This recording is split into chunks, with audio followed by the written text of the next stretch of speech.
हम्पी मध्ययुगीन भारतातील विजयनगर या वैभवशाली साम्राज्याची राजधानी।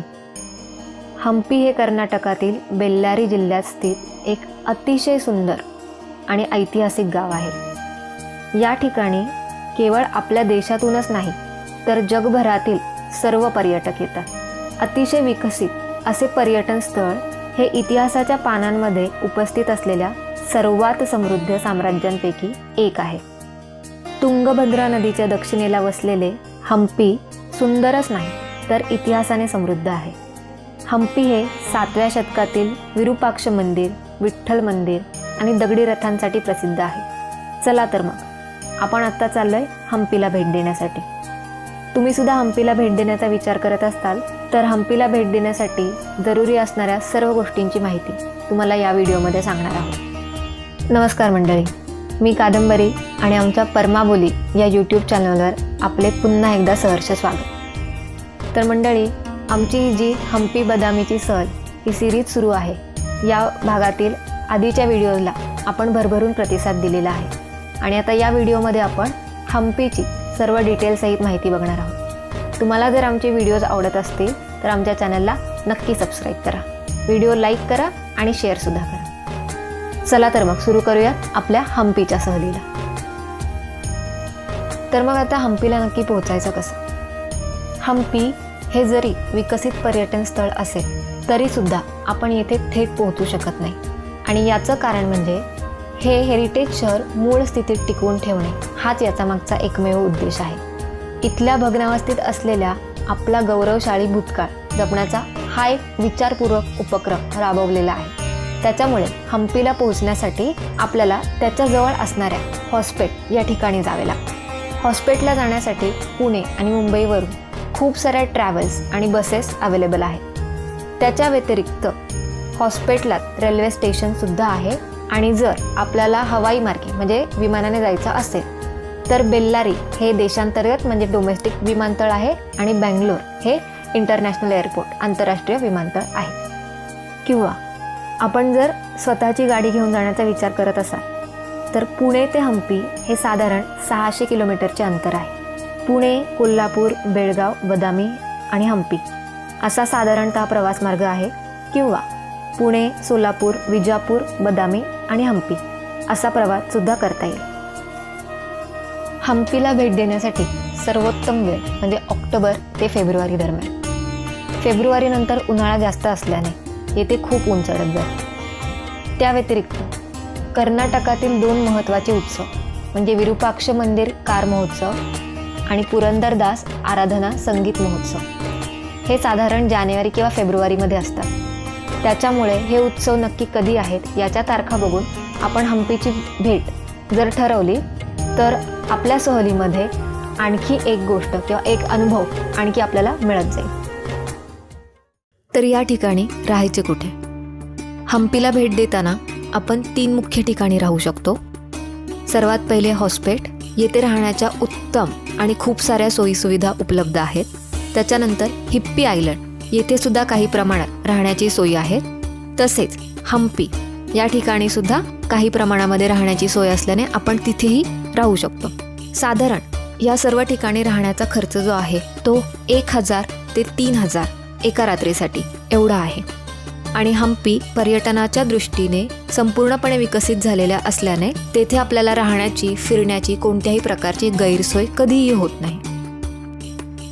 हम्पी येथील सर्व ठिकाणांना भेट देण्यासाठी आपल्याला बस, रिक्षा, 2 व्हीलर आणि 4 व्हीलर असे सर्व प्रकारचे पर्याय उपलब्ध आहेत। अगदी प्राथमिकरित्या बरेच जण रिक्षाने फिरतात कारण ते सोयीस्करसुद्धा असतं। तर रिक्षाने फिरण्यासाठी साधारण 1000 ते 1500 प्रति दिवशी असा खर्च होतो। ते काका आपल्याला सर्व ठिकाणी व्यवस्थितरित्या फिरवतात आणि त्यानंतर आपल्या राहत्या ठिकाणी आपल्याला आणूनही सोडतात। या व्यतिरिक्त आपण जर 2 जण असाल तर आपण 2 व्हीलरसुद्धा घेऊ शकता। प्रति दिवशी 600 रुपये या दराप्रमाणे 2 व्हीलरसुद्धा हॉस्पेट आणि हम्पीमध्ये अवेलेबल आहे। किंवा आपण जर हॉस्पेटमध्ये राहत असू तर विरूपाक्ष मंदिराजवळ आपण बसने सुद्धा जाऊ शकतो। सद्य परिस्थितीमध्ये साधारण 17 रुपये या दराने प्रति व्यक्तीसाठी तिकीट आहे। हम्पी आणि हॉस्पेटमध्ये खाण्याची सोय म्हणाल तर अतिउत्तम आहे. उडुपी हॉटेल या ठिकाणी जास्त प्रमाणात आहेत आणि उडुपी थाळी ही अतिशय स्वस्त दरामध्ये आपल्याला दोन्ही वेळा अतिशय चांगलं जेवण देते. जर तुम्ही हॉस्पेटला राहणार असाल तर हॉस्पेट बस स्टँड आणि बस स्टँडच्या जवळचा चौक जो आहे या दोन्ही ठिकाणी हॉटेल शानबाग हे आहे, जे आम्ही तुम्हाला नक्की रिकमेंड करू. म्हणजे हॉस्पेटवरून हम्पीला फिरायला जाताना सकाळी निघालात तर या ठिकाणी नाश्ता करून मगच पुढे जा. अतिउत्तम साऊथ इंडियन प्रकारचे पदार्थ जे आहेत ते या ठिकाणी मिळतात. पोंगल, मेदूवडा सांबार, इडली सांबार, मज्जूर वडा आणि केसरीबात म्हणजे शिरा.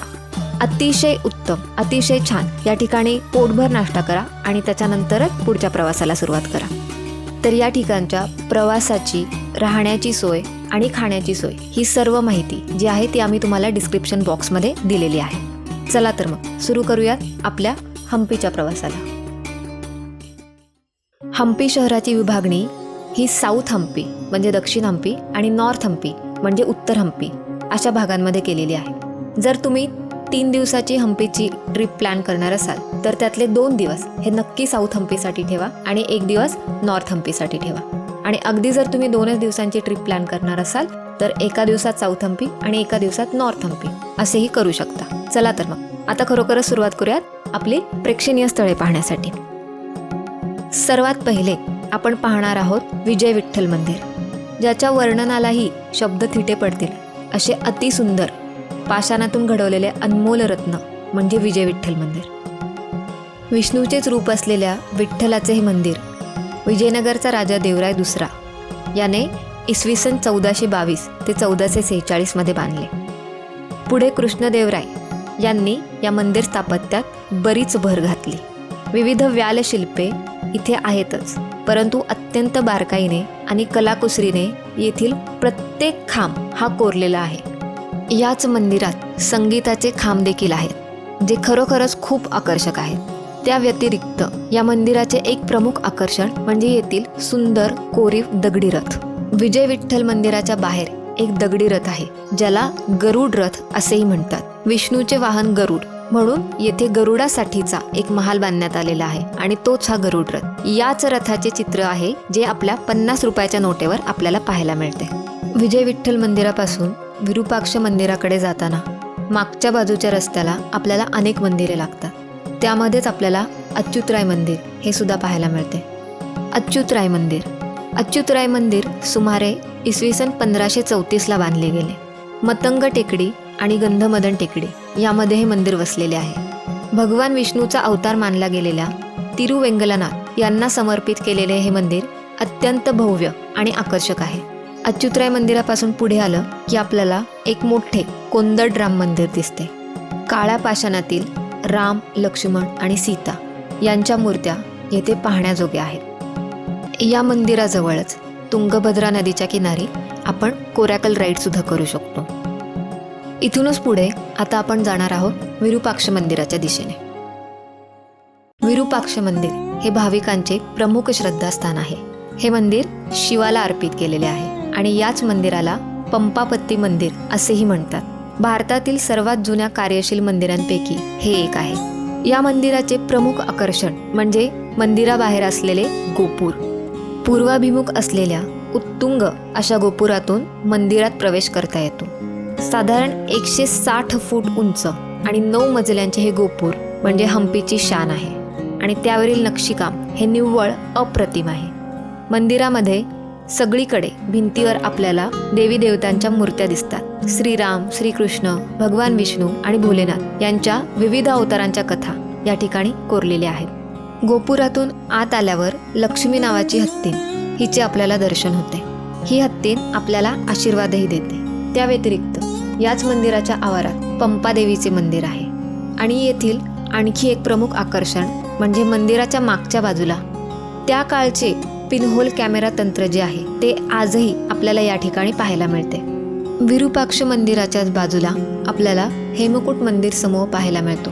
या ठिकाणी अनेक छोटी छोटी मंदिरे आपल्याला बघायला मिळतात आणि या सर्वच मंदिरांवरती अत्यंत कल्पकतेने नक्षीकाम केलेले आहे. हेमकूट टेकडीच्या दक्षिण पायथ्यालाच ससी वेकलू असा सर्वांग सुंदर महागणपती आपल्याला पाहायला मिळतो. आणि त्याच्याच बाजूला काडवेकलू ही भव्य अशी गणपतीची मूर्ती आपल्याला पाहायला मिळते. या टेकडीवरती बसून आपण सूर्योदय आणि सूर्यास्त हा सुद्धा पाहू शकतो. हम्पीमधील सर्वात नेत्रदीपक शिल्प म्हणजे उग्र नरसिंह किंवा यालाच लक्ष्मी नरसिंह असेही म्हणतात.